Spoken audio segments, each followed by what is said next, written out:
Hello students, आप सभी का जिज्ञासा ट्यूटोरियल में स्वागत है। आज आप पढ़ रहे हैं क्लास 10th का प्रोज का तीसरा चैप्टर द गंगा, जिसके ऑथर हमारे हैं पीटी नेहरू, पंडित जवाहरलाल नेहरू जी, हमारे जो भारत के प्रथम प्रधानमंत्री रह चुके हैं और वो बहुत ही फेमस लेखक भी हैं। और उनकी जो सबसे फेमस पुस्तक है डिस्कवरी ऑफ इंडिया है। तो अभी तक आप इस पार्ट में द गंगा में हैं, जो आप पार्ट पढ़ रहे हैं कि उन्होंने बताया है कि उन्हें किस तरह से भारतवासियों से महान प्रेम और स्नेह मिला है, जिसे वो किसी भी तरह से चुका नहीं सकते हैं। और वो बताते हैं कि यदि उनकी मृत्यु हो जाती है तो वो चाहते हैं कि उनका दाह संस्कार किया जाए, यानी उन्हें जलाया जाए, और जो उनकी अस्थियां हैं उनके भारत देश में, जहाँ उनकी जन्मभूमि इलाहाबाद है, वहाँ पर लाया जाए और उसका मुट्ठी भर हिस्सा गंगा में प्रवाहित किया जाए। और इसके लिए उसका कोई धार्मिक महत्व नहीं है, बल्कि वो वहाँ से इलाहाबाद से जुड़े हुए हैं, वहाँ की गंगा नदी यमुना नदी से जुड़े हैं।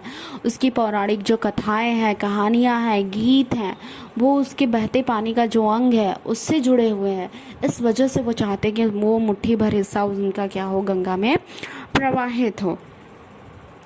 और वो कहते हैं कि जो उनके अस्थि का अधिकांश हिस्सा है वो बता रहे हैं कि किस तरह से उन्हें प्रवाहित करना है, क्यों करना है। तो आज हम इस चैप्टर का 5वां जो पैरा है वो पढ़ रहे हैं।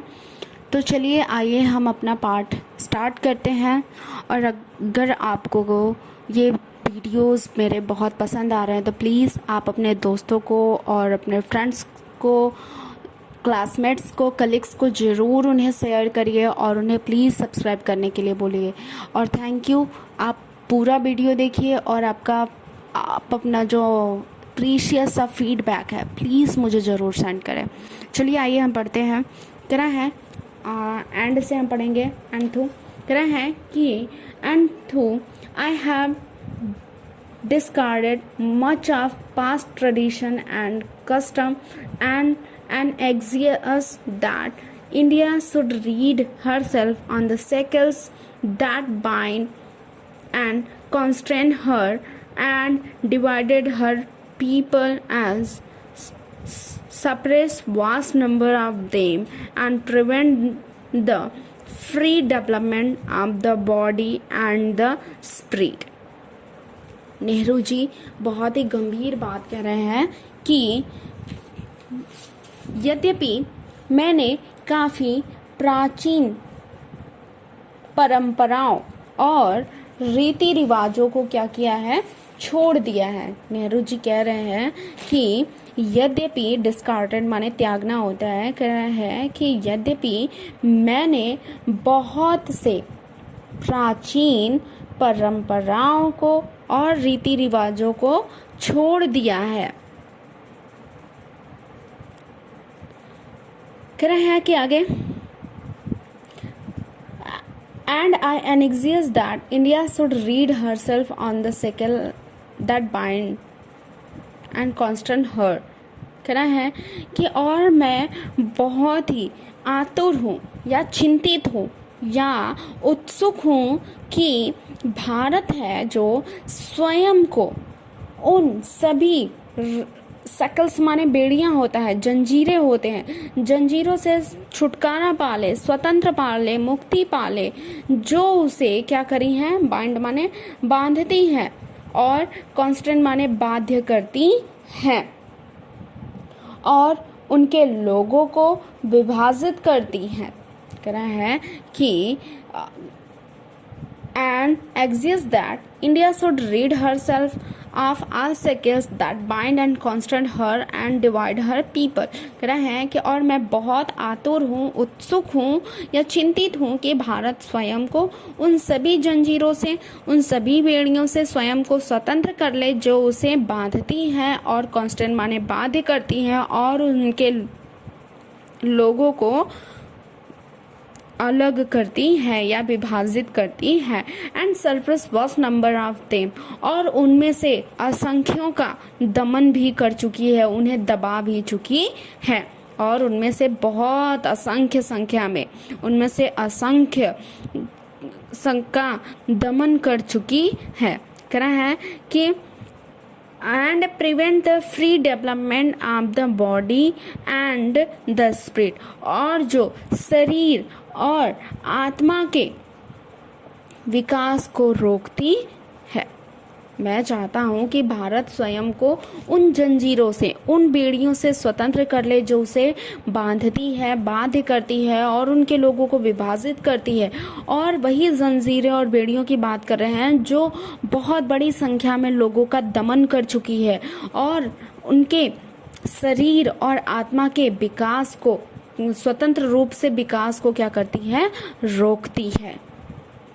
कह रहे हैं आगे नेहरू जी, तो आई seek all these at I do not wish to cut myself off from that past completely।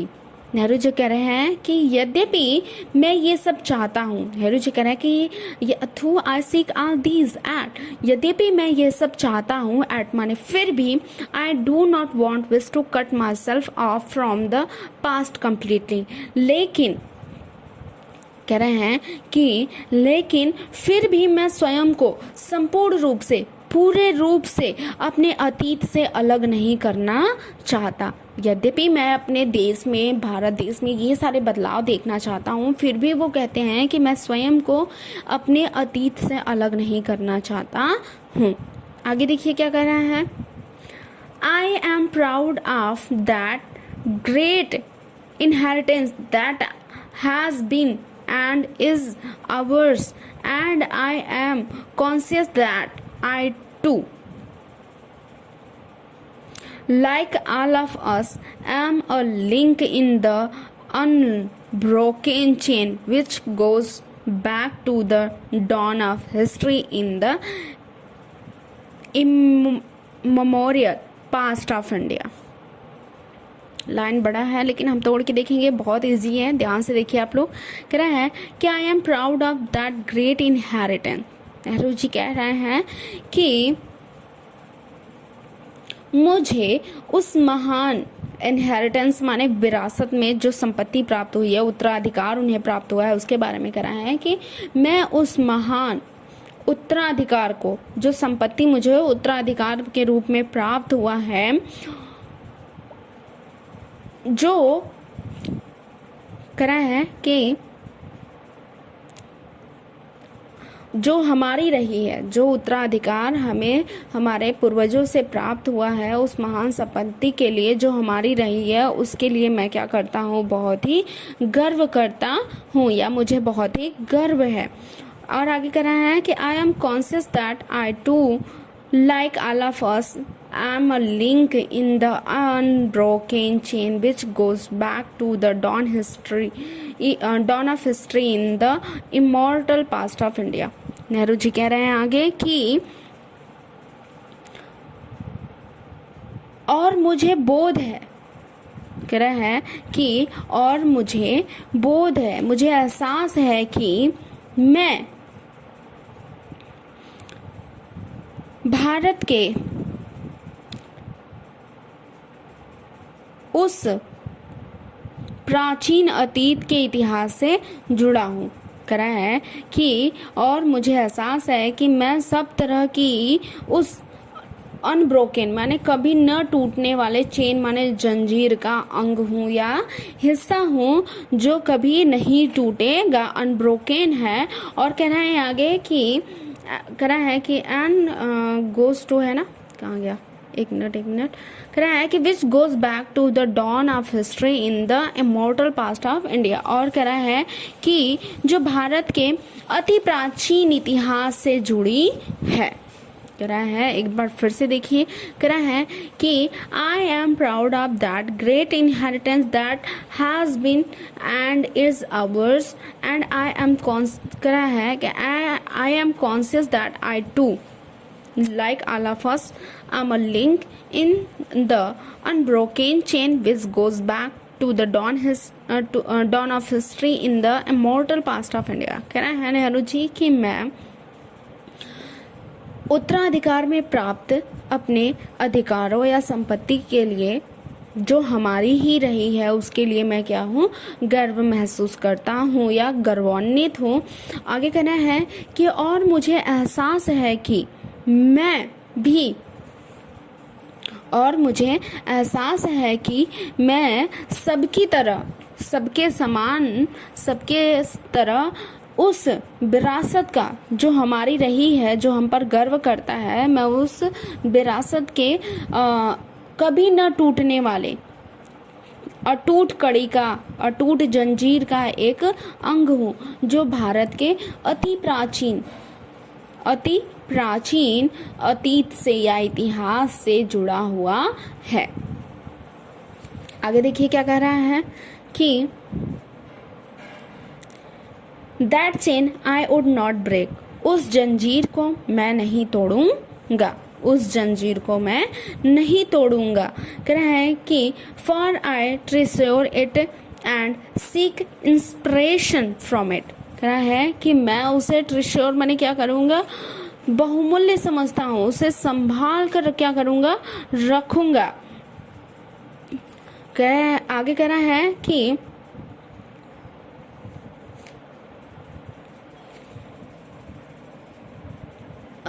And seek inspiration from it. Inspiration माने क्या होता है, प्रेरणा, और उससे मैं क्या करूँगा, एक प्रेरणा लूँगा, एक सीख लूँगा। And as witness of this desire of mine and my last homage to India's culture inheritance, I am making this request that a handful my ashes be thrown into the Ganga at Allahabad to be carried to the great ocean that was India's source. यहाँ पर नेहरू जी बता रहे हैं कि वो मुट्ठी भर जो राख है उनके अस्थि का वो गंगा में क्यों प्रवाहित किया जाना चाहिए। तो देखिए क्या कह रहे हैं कि and as witness of this desire of my mind and as my last homage to India's culture inheritance.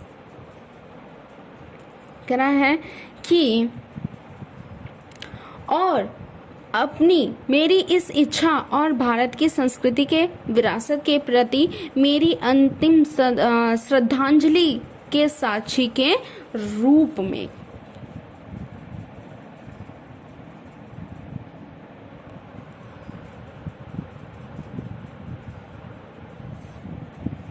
कह रहा है कि as witness of this desire, कह रहा है कि मेरी अंतिम, मैं कहना है कि मेरी इस इच्छा और भारत की संस्कृति के विरासत के प्रति मेरी अंतिम श्रद्धांजलि के विटनेस माने गवाह के रूप में, साक्षी के रूप में I am making this request, मैं यह विनती कर रहा हूँ, दैट माने कि a handful of my ashes be thrown into Ganga, मेरे अस्थियों में से मुट्ठी भर अस्थि गंगा में प्रवाहित करनी, इलाहाबाद के गंगा में प्रवाहित करनी चाहिए। To be carried to the great ocean that was India source. कहना है कि जो उस विशाल सागर में चली जाती है, जो भारत के सोर्स माने किनारों को, समुद्री तटों को, किनारों को क्या करता है, धोता है। कह रहा है कि मेरे अंतिम इच्छा, मेरे जो उनकी अंतिम इच्छा है, मस्तिष्क का उनकी अंतिम इच्छा और भारत का जो सांस्कृतिक है, इंडियाज कल्चर इनहेरिटेंस, जो भारत के सांस्कृतिक विरासत के प्रति मेरी अंतिम जो है ये क्या है, विटनेस माने गवाह है, साक्षी के रूप में मैं यह विनती कर रहा हूँ कि मेरा मुट्ठी भर जो अस्थि है उसे गंगा में इलाहाबाद के गंगा में क्या क्या प्रवाहित किया जाए, जो उस विशाल सागर में चली जाती है, जो भारत के सोर्स माने किनारों को क्या करता है, धोता है। आगे देखिए थोड़ा और बचा है। The major portion of my ashes should, however, be disposed of otherwise. आगे कह रहे हैं कि मेरी अस्थियों के अधिकांश भाग को अन्य प्रकार से विसर्जित किया जाए। आगे कह रहे हैं कि I want these to be carried high up into the air in an airplane and scattered from that high over the field where the peasants of India toil। कह रहा है कि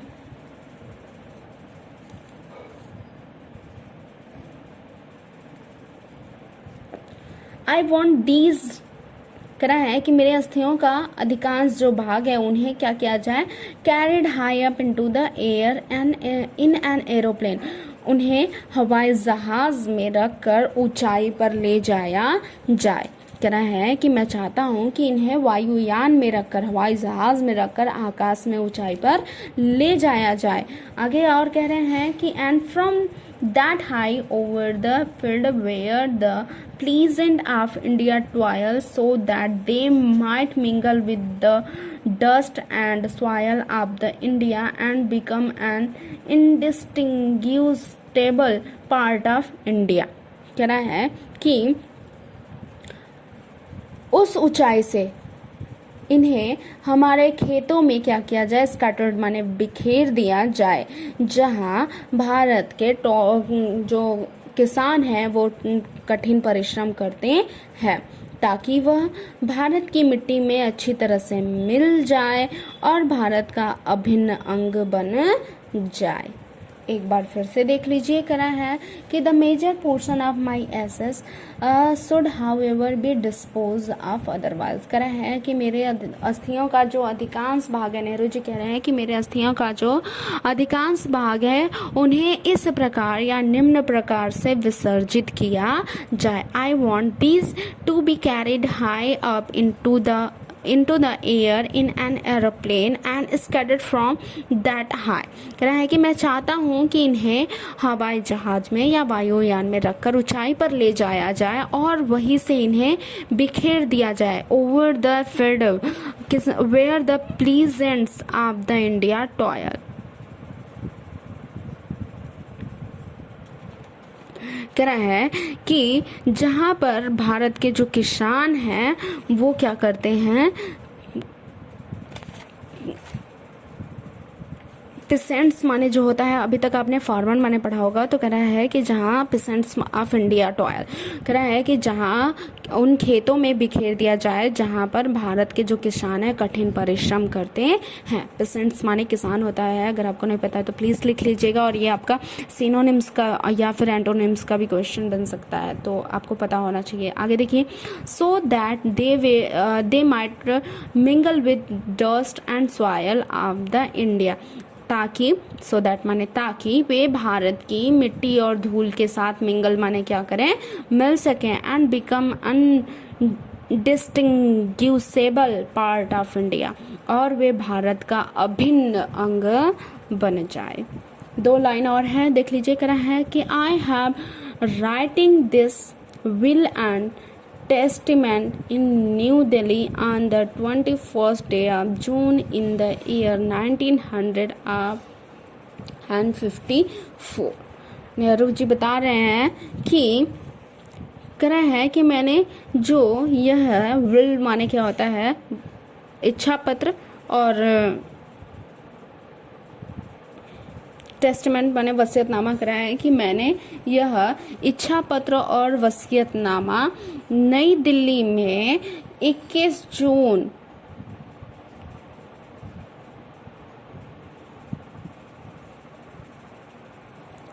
1954 ईस्वी को लिखा है। मैंने यह इच्छा पत्र और अपना वसीयतनामा जो है वो 21 जून 1954 को लिखा है। सॉरी, एक बार फिर से कंफर्म कर देती हूँ कि हमारा जो विल माने वसीयतनामा होता है और टेस्टमेंट माने इच्छा पत्र। करा है कि मैंने ये जो इच्छा पत्र और वसीयतनामा जो है, वसीयतनामा और इच्छा पत्र 21 जून 1954 ईस्वी को लिखा है। तो इस तरह से ये जो पार्ट था वो नेहरू जी का इच्छा पत्र यानी वसीयतनामा था। वो क्या चाहते हैं मरने के बाद, वो पूरे देश को उन्होंने घोषित करके पत्र लिख के बताया। और आपको ये पाठ कैसा लगा प्लीज़ आप मुझे ज़रूर कमेंट करके बताइए और आप इस वीडियो को पूरा देखिए और प्लीज़ दूसरों तक ज़रूर से आप इस वीडियो को पहुंचाएं। ये मेरा आपसे हम्बल